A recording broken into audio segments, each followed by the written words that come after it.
Good evening, everyone. Welcome back to PyroFalkon's Let's Play Extravaganza, where we are playing Cinders, the interactive fiction game by Moa Cube. You can get it through the link in the video description. It has been Steam greenlit, but it's not quite on Steam yet as of this recording. But hey, don't let that stop you. Get it anyway. It's awesome. When we last left off, Cinders is exploring the town again. She just spoke to Peralt, the captain of the guard, and now visited Tobias' shop, which is not what I wanted her to do. But since I'm picking choices opposite my instinct, that's where we ended up. So let's see as she continues. As Tobias starts, see if I can remember the voices I was doing for my last recording session, which I probably can't. I assume you're not here to listen to me wax philosophical, though. You want to know more about that night? Well, you did promise me you'd tell me what was going on. I did, and I am a man of my word. I'm not going to try to dodge it now. Put simply, Carmosa asked me to sell something for her. It was a normal business transaction. But you're the one who was paid, and then you received the necklace. And why all the secrecy? The necklace was the item for me to sell. The money was payment for my services. Why didn't she just sell it herself? And why did you have to hire that strange Russell Brand man? That strange man is a local vagabond, but he's trustworthy where money is involved. Usually. Sometimes he helps me with tasks that require a certain amount of delicacy. You mean secrecy. But why? Isn't it apparent? Why does any noble keep anything a secret? I'd rather not guess. Enlighten me. Being a noble is largely a game of appearances. Many things need to be done in private. There's no crime in selling a piece of jewelry you rightfully own, is there? Crime, no. But for a noble to sell her own jewelry means she's lacking in money. If others found out she was struggling financially, it would undermine her power. That's why she sent you to pay me and had someone else pick up the necklace in the middle of the night. She doesn't want there to be any connection between her and me. She's not the only one. I've done similar business with noble houses in the past. But are you saying Carmosa is out of money? She kept it from you. Your house has been in bad financial shape ever since your parents passed. Carmosa has been struggling to keep her influence strong. She never told me. I suppose being a noble means keeping up appearances in front of your own family as well. She seemed very eager to sell the necklace as quickly as possible.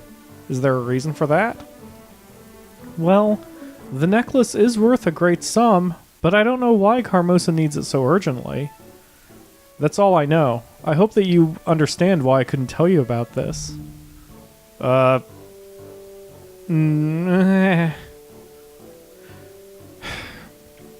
a warp perspective, I do understand, since personally I have empathy and can put my mind into people who I disagree with. So, because I do understand personally, I will choose disagree. I'm sorry, but I can't really sympathize. Hiding behind a merchant's oath doesn't count in this case.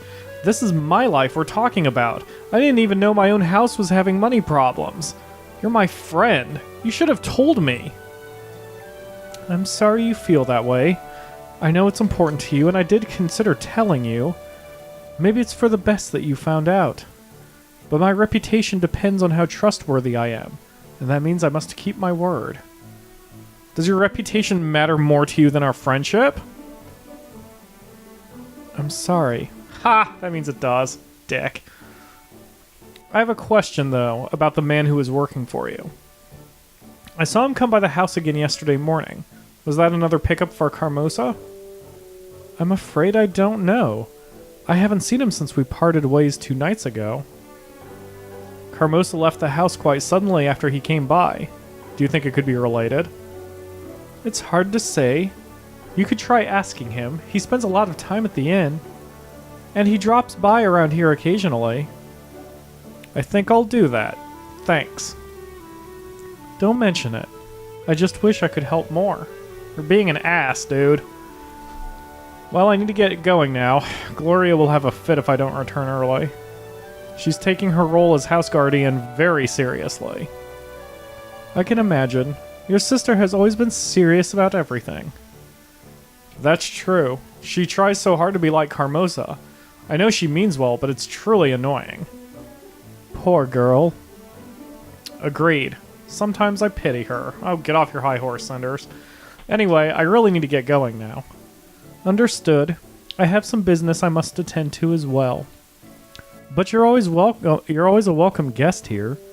If you need anything, you know where to find me. Thank you. Take care, Tobias. Oh, Cinders, I don't know if you actually mean that. Take care, Cinders. It was nice to see you again. The sun is already setting.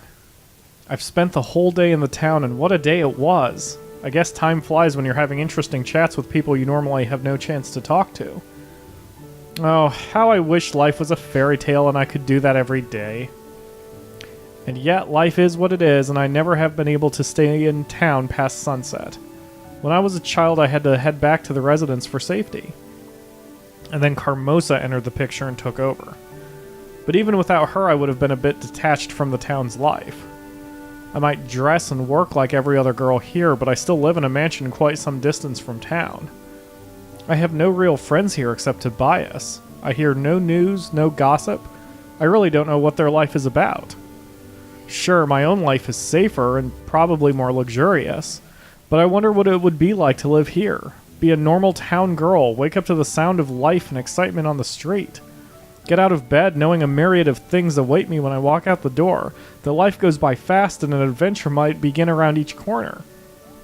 Then again, if some town girl looked outside the window right now and saw me, what would she think? She would probably remember her own boring chores, the constant danger of hogwash flung from high windows to the streets. She would envy me.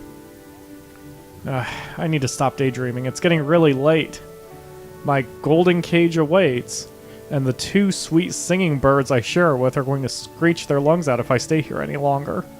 Haha. And I wouldn't want to give them any reason to worry, much less an excuse for picking on me. And only one choice here, going to our residence. Hoorah. Home sweet home. I used to love returning home when my father was alive. I miss sharing the events of the day with him. Now it just seems like a grim prison, and my parole has just been revoked. Did they have parole back then? Or were you just kind of thrown in jail and left to rot?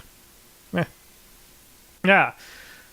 And close the shutters before nightfall. Can't you do anything right without my supervision? Man, she really does sound like Carmosa. One would expect that after years of serving in this house you would remember such things. Cinders, you're back! I tried to make it quick, and I think I've made it back at a reasonable hour, but if you have any objections... No. I'm just glad you've made it home shortly after sunset. I was starting to get worried. Woods can be treacherous after nightfall. Wow. Glory is multifaceted. Who knew?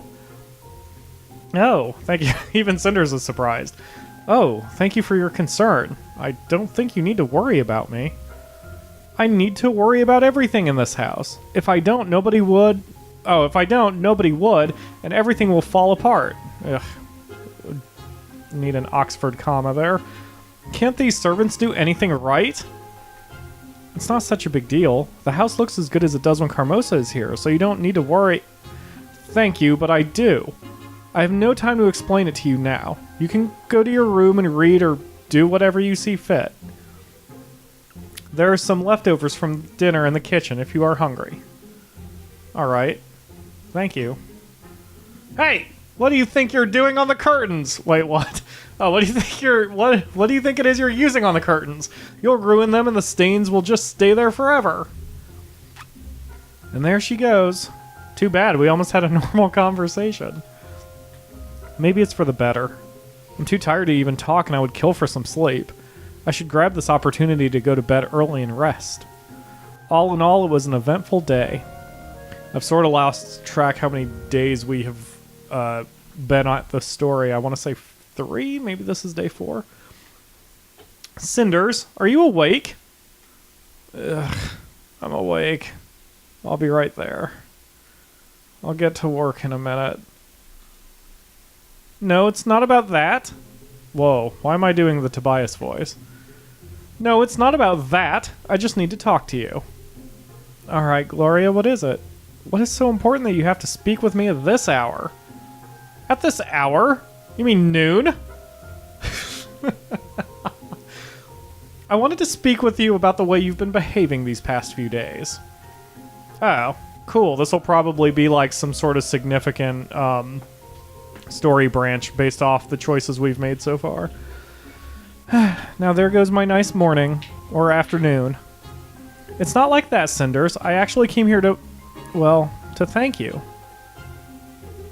Alright, Cinders' imagination, now you really need to wake up.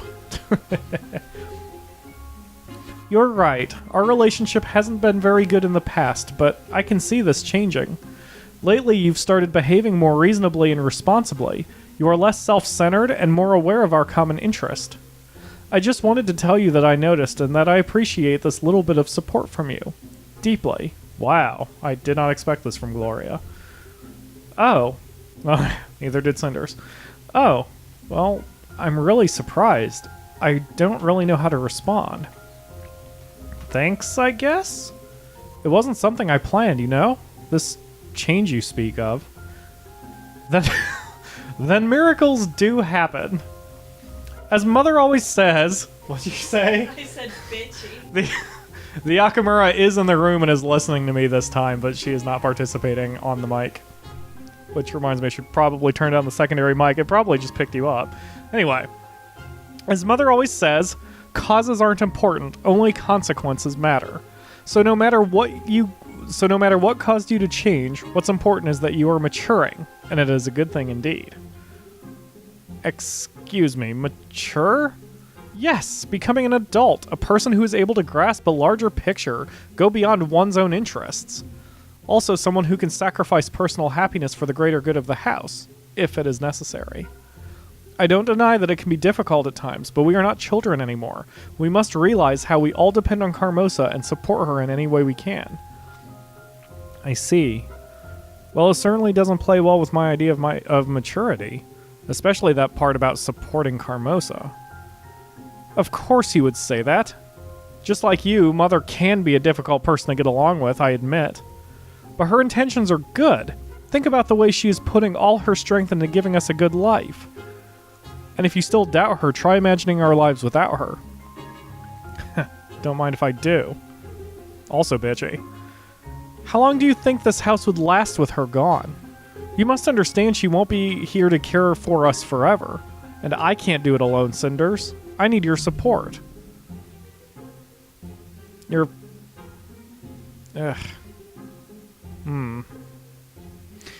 Well, as usual, my instinct is to rebel and tell her to go fuck herself, so I guess you're right. Alright, I see your point. As much as I hate to accept it, I think I can agree with at least part of what you're saying. Of course, Carmosa means well. It's her house and we're her daughters after all. At least you are. It's her actions, not her intentions, that I have trouble understanding. But maybe not anymore. Perhaps we're more alike than I've imagined. We're survivors, doing what's necessary to cope with the situation we've been presented with. Such insights give you credit, Cinders. They tend to come with age. If that's true, then Carmosa must be really old and her sight is completely different than mine. That would explain some things which... Maybe she is a victim of harsh circumstances. Maybe she did have to struggle all the time. And yes, maybe I can't really imagine what she went through. But think about the woman she became. A black widow, so spiteful that she hurts her own children. But Cinders! Please, let me finish, Gloria. With all the pain she suffered, there was still a lesson that she missed. Sometimes being nice to people around you can make all the difference in the world. She has no right whatsoever to turn our lives into hell, Gloria, and you know it. She is who she is, Cinders. She is doing her best to manage everything, and it is a great burden. She can be terrible, but only because life can be terrible to her. You surely don't intend to change her now. Oh yes, no doubt about that. I'm not talking about changing her arachnid nature. I'm talking about changing ours. We could certainly use some improvement in our natures, you know? This picture you are painting in front of my eyes seems pleasant, but not very realistic. It requires one thing which we do not have: mutual agreement. And we will not have that as long as we are not of one mind. That is, as long as Sophia keeps up her silly little act. Gloria, I doubt that it is Sophia who we should be worrying about in this situation. I'm having trouble picturing her opposed to anything that would bring us more freedom from Carmosa. No, Gloria, it's you. You are the unknown in this equation. We can't be sure about your loyalties. Now this is something I didn't expect. You behaving just like Sophia. It would seem like you two have much more in common than meets the eye. You both prefer to spend your time criticizing me rather than trying to contribute. You could be helping me, helping us somehow. How can we understand each other if you do not even try? Sophia is just a poor broken creature composed of vile and self-pity, a pinnacle result of Carmosa's caring upbringing. But all in all, she is exactly that and nothing more. A product of how this family works. She didn't just sprout out of the ground inherently bitter, you know. No, you and Carmosa forced her into this mold. You share responsibility for making her the little Miss Sunshine she is now. And where are you going with this? Am I to shower her with sentiment from now on? Why should I, considering the way she behaves towards me? Even if she was mistreated in the past, it is no reason to shut herself away from the world and bark at it from within her room like an angry dog. No, she made up her mind. She does not want me around her. I cannot change that, even if I think that is regrettable. I can't believe this is Gloria the Reasonable speaking now. The one who sees beyond her own selfish interest. If you do acknowledge the fact that you separated yourself from her in the past, why not try to force your way back? You can do this, Gloria. You can get your sister back. You just have to swallow your pride and try really hard. And so you recognize it as well. I am the most reasonable. And I am the only one here that actually does anything to keep up the house. That might be just a bit of an overstatement, Gloria. Each of us puts some work into how this place works, for better or for worse. We just have different perspectives, and so we give a different kind of input, but surely you realize how naive that sounds.